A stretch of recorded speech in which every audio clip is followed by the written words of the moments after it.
Park प्रवाह भाग 1 शब्द दूसरा। मैंने ये शब्द को गाकर भी डाल रखा है, आप वहां से भी गाना सीख सकते हो।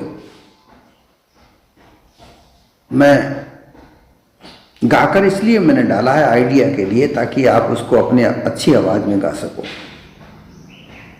मुझे ज्यादा गाना नहीं आता, परंतु मैंने आइडिया के लिए वो डाल रखा है। तूने जो भास देखा माया प्रकाश देखा, तेरा वर्ण नहीं है। सोलेष्टता अध्यासी तत्वों से ज्योति भांसी, शिवलोक शिव जो झांकी आनंद भोगवासी। बुद्धि का निर्णय भ्रामक ये जड़ता ही फांसी। कुंडल्य ब्रह्म प्रकाशे जल में अगन उजासे, धोखा है ये न सांचे संधि है काल ग्रासे। जड़भास का विकारा ये तुझको ही फांसे, जड़ जाड़ मूड घेरा यहां जड़ता का बसेरा। तू साक्षी ज्ञान सारा, तू तो है ज्ञानकारा। तू ही तो सार सांची बाकी है काचीगारा। ये आवरण का खाका माया का है ये फाका, नहीं कारण दे थाका राजन नहीं है साचा। छाया में भूल में भूलता है अहंकार का विकारा। तूने जो भास देखा अर्थात जो भास देखा जाता है, जो आंखों से बाहर जो दिखता है, जो चित्र विचित्र दिखता है, उसका भास मन तक पहुंचता है और वही चित्र विचित्र का भास मन जो है लेकर के बुद्धि तक पहुंचाता है।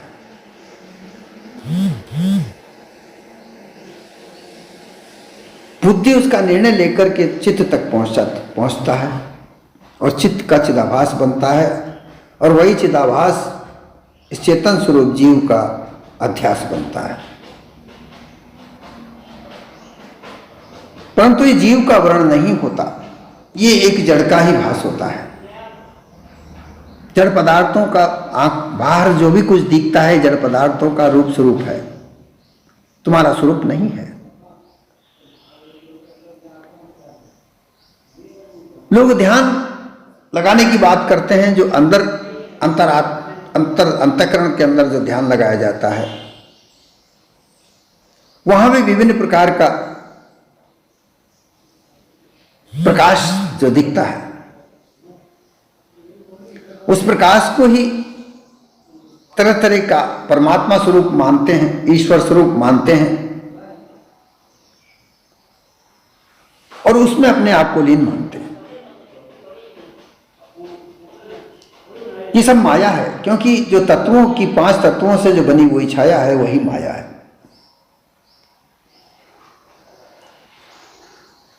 जब ध्यान लगाते हैं तो जल तत्व का प्रकाश दिखता है, वो सफेद सफेद दिखता है। पृथ्वी तत्व का जो तत्व का प्रकाश दिखता है वो लाल लाल लाल सा दिखता है। फिर वायु तत्व का जो देखते हैं वो हरा रंग का कलर दिखता है। अग्नि का देखते हैं पीला रंग दिखता है। आकाश का देखते हैं काला दिखता है। और इन्हीं के समावेश से इन 5 तत्वों के रंगों के विभिन्न रंगों के आपसी सम्मिश्रण से कई तरह की आकृतियां बनती हैं और उसको ईश्वर का बताया गया है। तरह तरह के ईश्वर। जल तत्व के अंदर जो दिखता है स्वर्ण की तरह कलर रंग वाला जो बताते हैं वो उसको हिरण्यगर्भा कहते हैं। इसी तरीके से कई कई स्वरूप जो दिखते हैं वो जड़ के ही दिखते हैं, जिनको भ्रमवश भूलवश अनुमान कल्पना के आधार पर परमात्मा ईश्वर मानकर उसी में अपने आप को तल्लीन किए हुए रहते हैं, उसी में भूले हुए रहते हैं, जबकि वहां है कुछ नहीं। स्वयं अपने आप को देखने वालों को भूल जाते हैं, जो स्वयं देखता है उसको वो भूल जाते हैं, जो दिख रही है उस पर अटल हो जाते हैं।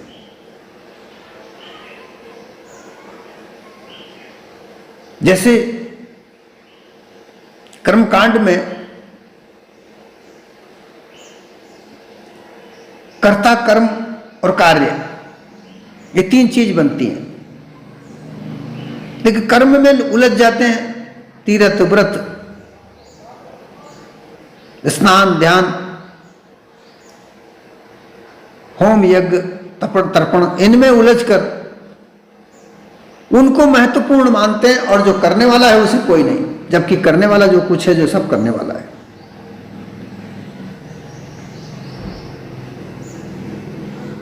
फिर उपासना कांड में ध्याता, ध्यान और ध्येय, जो ध्याता है, जो ध्यान कर रहा है, और ध्येय वस्तु जिसको इष्ट देव मानकर उसका ध्यान कर रहा है, वो जो वस्तु का ध्यान करता है उसे महत्वपूर्ण समझता है, जो ध्यान कर रहा है वो कोई कुछ नहीं है। फिर ज्ञाता, ज्ञान और ज्ञेय, जो ज्ञेय वस्तु है, जो ब्रह्म स्वरूप है, उसको महत्वपूर्ण मानते हैं, जो ज्ञाता है वो वहां कुछ नहीं है। तो यहां पर जो भी कुछ भास दिख रहा है, जो बाहर आंखों से दिख रहा है या मन के आधार पर दिख रहा है, वो सब माया का प्रकाश है, वो इस चेतन स्वरूप जीव का आवरण नहीं है। सोलेष्टता अध्यासी तत्वों से ज्योति भासी,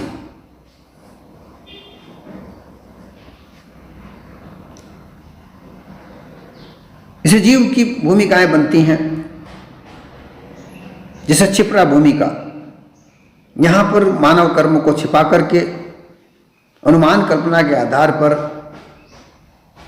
तीर्थ व्रत यज्ञ होम जप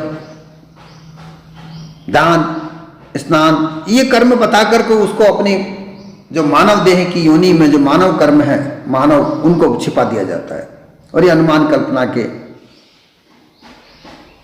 फिर गतागत इनसे निकलकर आगे बढ़ने के लिए जो बात करता है, तो वहां एक अधपिछली स्थिति होती है, कभी उनको धारण करता है, कभी नहीं करता है, कभी वापस कर्मकांड में उलझ जाता है, कभी वापस वहां से निकलता है, मानव की भूमिका में आता है।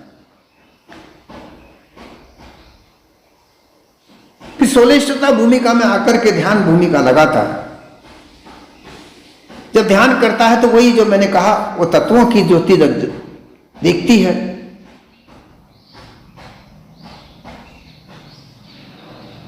जब उनमें ध्यान में जाकर के योग कांड में जब घुसता है, तो वहां शिव को इष्ट मान करके शिव की झांकी जो अग्नि तत्व की वहां पर झलकती है, उसी को शिव रूप मान करके और उसमें आनंद भोग मानता है, आनंद मानता है। लेकिन ये बुद्धि का निर्णय एक भ्रांति है, जड़ता है, क्योंकि बुद्धि भी तो जड़ पदार्थों को मान मान कर ही तो भ्रामक होती है। जो बाहर आंखों से देखा जाता है उसी का तो जड़ जो बीज गुण है वही तो धारण होता है। जो बाहर देखा जाता है, मूर्ति का ध्यान बाहर लगाया जाता है, वही तो अंतर मन में दिखता है। जिस मूर्ति का, जिस इष्ट का बाहर ध्यान करते हैं वही तो अंदर दिखता है। वही निर्णय यह बुद्धि करती है जो भ्रम है। ये जड़ता की फांसी है। यहां जड़ के अलावा और कोई वस्तु नहीं है। इसलिए ऐसा कहा जाता है कि जो भी तुम बाहर देखोगे वही तुम्हारे अंतर मन में बीज रूप में विद्यमान होंगे। बाहर जो मूर्तियां तरह तरह की बनाई हुई हैं, कोई हनुमान की बनाई, कोई माता जी की बनाई, कोई भैरव की बनाई, कोई विष्णु की बनाई, कोई शिव की बनाई, कोई माता जी की बनाई हुई है। तरह तरह के इष्ट देवताओं की जो मूर्तियां बनाकर रखी, उन्हीं का तो हम लोग ध्यान करते हैं। सब लोग ध्यान कर करके जैसा भी ध्यान करते हैं वही तो अंतर मन में बीज रूप में जमा होते हैं।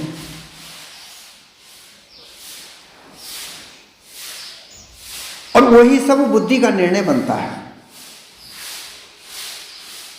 और उस निर्णय को चित्त तक पहुंचाया जाता है। वो चित्त अपने आप में उसका भास, चिदाभास, जो चिदाभास कहलाता है, वो वही जमा रहता है। उसी के आधार पर इस जीव का अध्यास बनता है।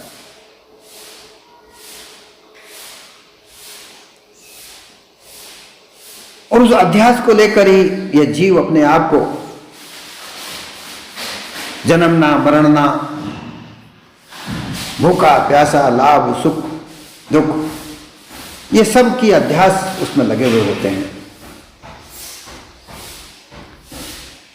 इन्हीं का आधार लेकर के आनंद का भोग मानता है,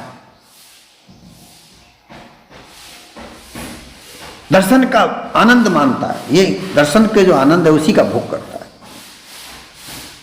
दृष्टा, दृश्य और दर्शन। जो दृष्टा है वो अपने आप को तो भूल जाता है, जो दिख रहा है, जो प्रकाश दिखता है, वो उसी में भूल जाता है। ये निर्णय कौन करता है? ये बुद्धि करती है कि हाँ भाई ये शिव लोक है, ये शिव जी की झांकी है। क्योंकि ऐसा पुस्तकों में पढ़कर ज्ञान तीन तरह से प्राप्त होता है। एक पुस्तकों में पढ़कर, किसी के द्वारा सुनकर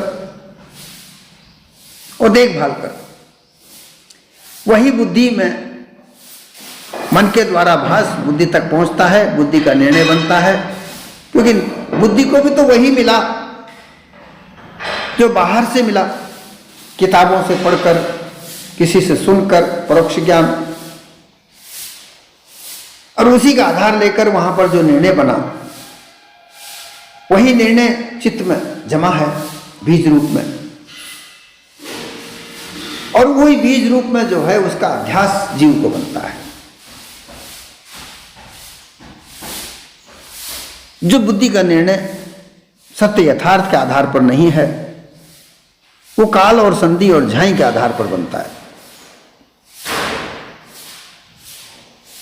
जीव मुख वाणी, माया मुख वाणी, ब्रह्म मुख वाणी, ये काल संधि झाई कहलाती हैं। इन्हीं का आधार पर बनकर जो भास वहां पर बना, वो चित्त में जमा है बीज रूप में। और उसी के आधार पर यह आनंद का भोग मानता है। यह जीव का जो अध्यास है, वो आनंद भोग है, वो यही मानता है। और इसी में मानकर वह आवागमन के चक्रव्यूह में उलझा रहता है। वहां से वो मुक्त हो ही नहीं पाता है। इसलिए यहां कहा जाता है कि यह तेरा वर्ण नहीं है, ये तू नहीं है, ये तो एक जड़ पदार्थों का भास है, ये विकार है, ये तेरा स्वरूप नहीं है। तू तो केवल मात्र यहां साक्षी है, मात्र है। लेकिन साक्षी अपने आप को भूलकर जो तुझे पदार्थ दिख रहा है, तू उसी में ही अपने आप को भूल गया है, आनंद भोग मांग रहा है। और ये जड़ता की जो है ये फांसी बनी हुई है, अर्थात तुझे मुक्त नहीं कर सकती है, बंधन में बांध कर रखती है। ये जितना भी जड़भास है, जो भी तुझे भास रहा है, जो चित्त के द्वारा जो तुझे मिल रहा है, अध्यास बन रहा है, ये सब बंधन युक्त है, बंधन मुक्त नहीं है। यहां तेरा स्वरूप ये बिल्कुल है ही नहीं। इसलिए तू इनसे न्यारा हो जा। तू न्यारा है, लेकिन तूने अपने आप को इनके साथ जोड़ रखा है और इसलिए बंधन में फंसा पड़ा है। इन बंधनों को त्याग करके यहां से निकल जा। ये तेरा वर्णन नहीं है। कुंडल्य ब्रह्म प्रकाशे जल में अगन उजासे, धोखा है ये न साचे संधि है काल ग्रासे। देखो, कुंडल्य ब्रह्म जल के अंदर अग्नि है, वहां कुंडल की तरह एक गोल गोल कुंडली की तरह एक प्रकाश दिखता है, जो जल की अग्नि है उसके आधार पर ही वो दिखता है। अग्नि भी जड़, जल भी जड़, और उसमें जो प्रकाश दिख रहा है उसको कुंडल्य ब्रह्म कहा जाता है। परंतु कुंडल्य ब्रह्म भी जड़ पदार्थ है। ये सत्य यथार्थता नहीं है जो तू इसमें उलझकर अपने आप को इसी में ही शामिल कर रहा है, अपने आप को उसी में ही विलीन कर रहा है। ये मान्यता संधि कही जाती है। उसी को ईश्वर कहा जाता है। कुंडल्य ब्रह्म को ही हिरण्यगर्भ ईश्वर कहा जाता है। कुछ भी नहीं है, वो जड़ पदार्थों का स्वरूप दिख रहा है और उसी को तू ईश्वर मानकर और उन्हीं में उलझा हुआ है, उसको मान लिया है, अर्थात संधि कर ली है कि हाँ ये ईश्वर है। लोगों ने ऐसी मान्यता बनाई और उस मान्यता को तुम्हारे समक्ष रख दिया, बड़े बड़े ग्रंथ लिख दिए और उन ग्रंथों को पढ़ पढ़कर तूने ये मान लिया और उसको मानकर उस मानिंदी के आधार पर तू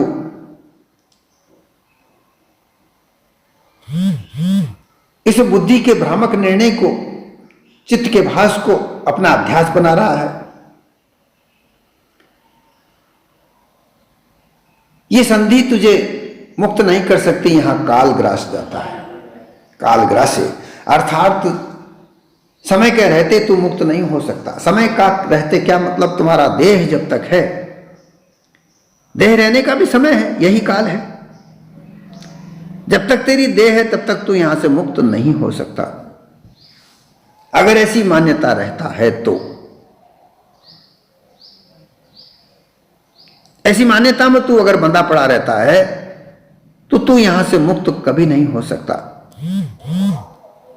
और धीरे धीरे तेरा समय इस देह का छूटने का आ जाएगा और तू बंधा हुआ ही चला जाएगा और दोबारा जन्म ग्रहण करेगा। ये संधि है कालघाट, जो तूने मान रखा है। ये एक संधि है जो तुझे काल के गास में जाने के लिए नहीं रोक सकती।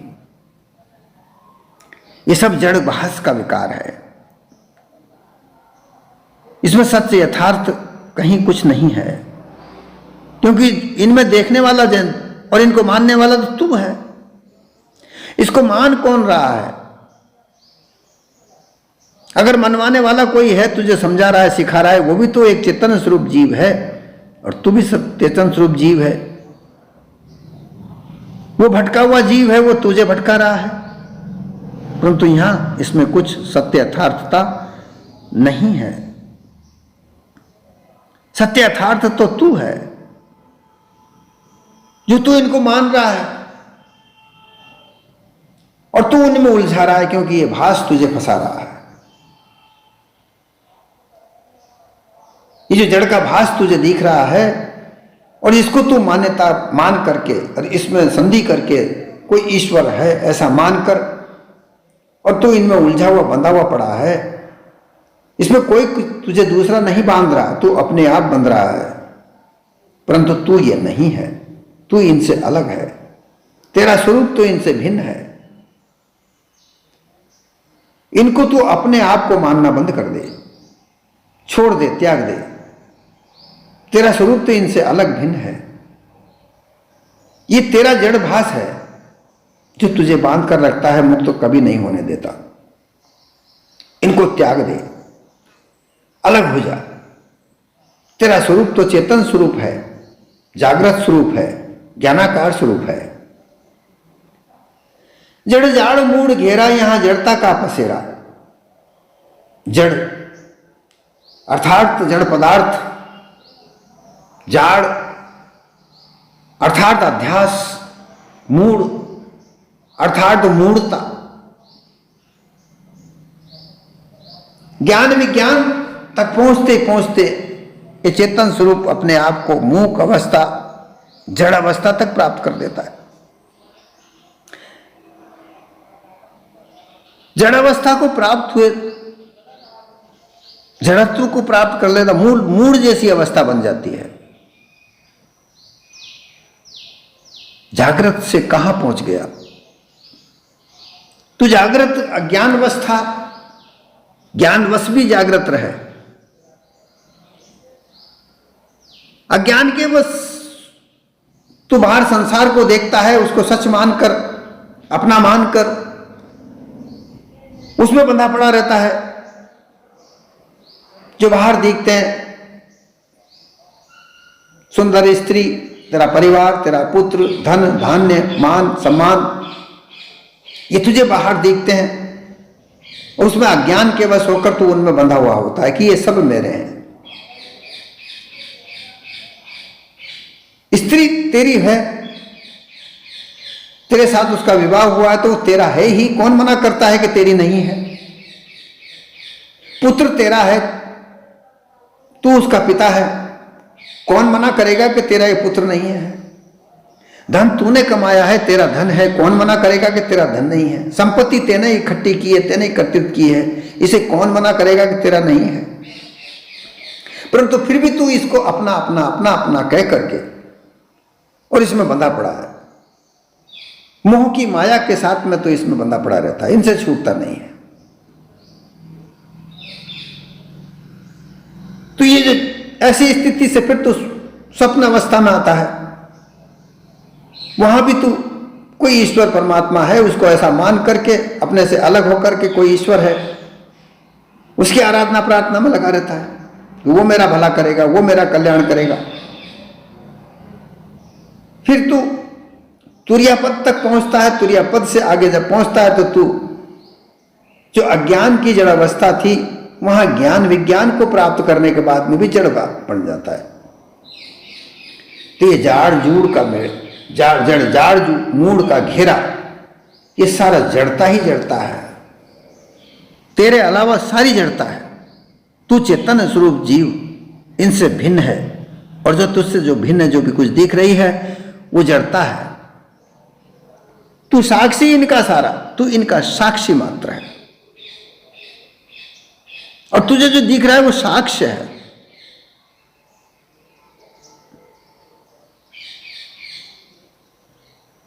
लेकिन तू उस साक्षी को अपना सब कुछ मानकर, अपने साक्षी स्वरूप को भूलकर, चेतन स्वरूप को भूलकर और जड़ बनकर, जड़ पदार्थों के साथ में मिलकर अपने आप को भूल गया। तू ज्ञानाकारा है, जानाकारा है,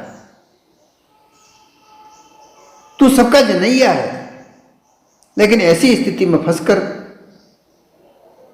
तू ज्ञानी होकर के भी जड़ होकर, जड़ पदार्थों के समान होकर अपने आप को भूलकर इन बंधनों में पड़ा हुआ है। एक ऐसी भूल है तेरी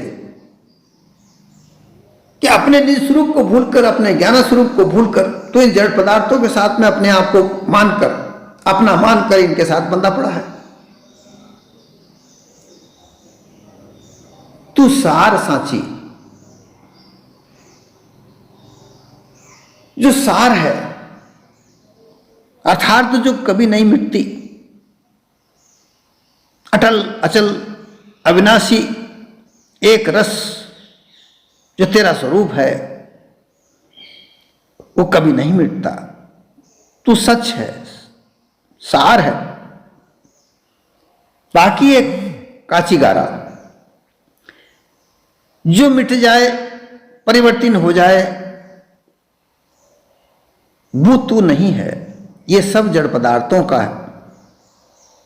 धर्म है, तेरा धर्म ये नहीं है।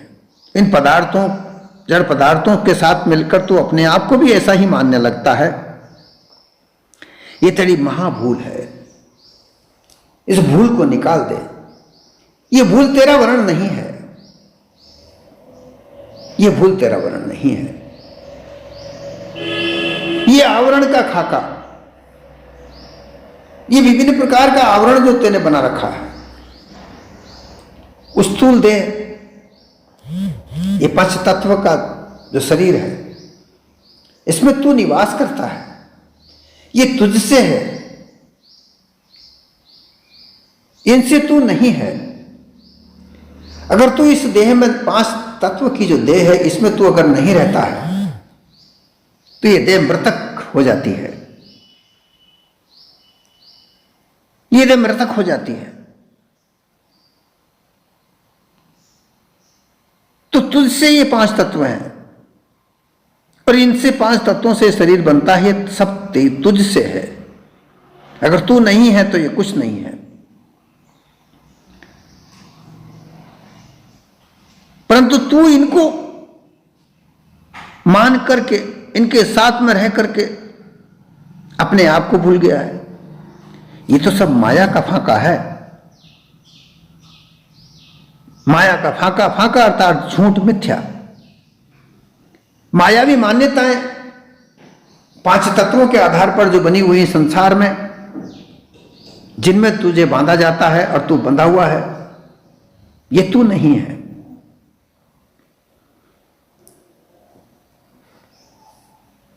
ये तेरा कारण नहीं है।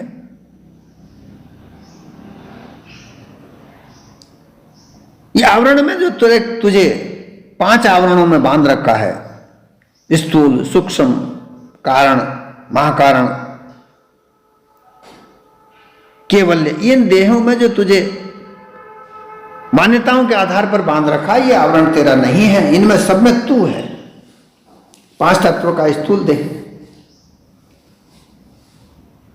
फिर कारण देह, सूक्ष्म देह, इस सूक्ष्म देह में पांच प्राण, चार अंतःकरण, इनसे बना हुआ ये सूक्ष्म देह। फिर कारण देह, जहां मन का सारा पसारा है, ये तेरा नहीं है। सब मन के आधार पर, मन, चित्त, बुद्धि, अहंकार, 10 प्राण, 5 विषय, इनका सबका संचालन जो होता है, सब तेरी सत्ता से होता है। इनकी किसी प्रकार की कोई साख नहीं मिलती कि तेरे जैसे हैं। तू इनसे सर्वथा भिन्न है। इनमें तू नहीं मिलता, ये तुझसे है। ये तू नहीं है तो ये कुछ भी नहीं है, इसलिए तू इनसे भिन्न है।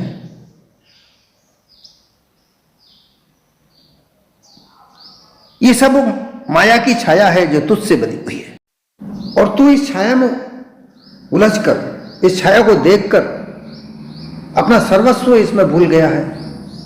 तेरा जो मूल धन है, जो ज्ञानाकार जो मूल धन है, जो तेरा चेतन स्वरूप है, उसको भूलकर तू जड़ में पदार्थ में उलझकर अपने आप को भुला रहा है।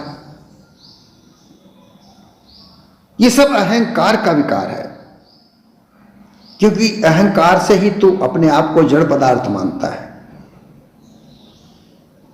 इस अहंकार को मिटा दे, खत्म कर दे। ये अहंकार विकार है, क्योंकि अहंकार तुझे ज्ञान स्वरूप नहीं होने देता।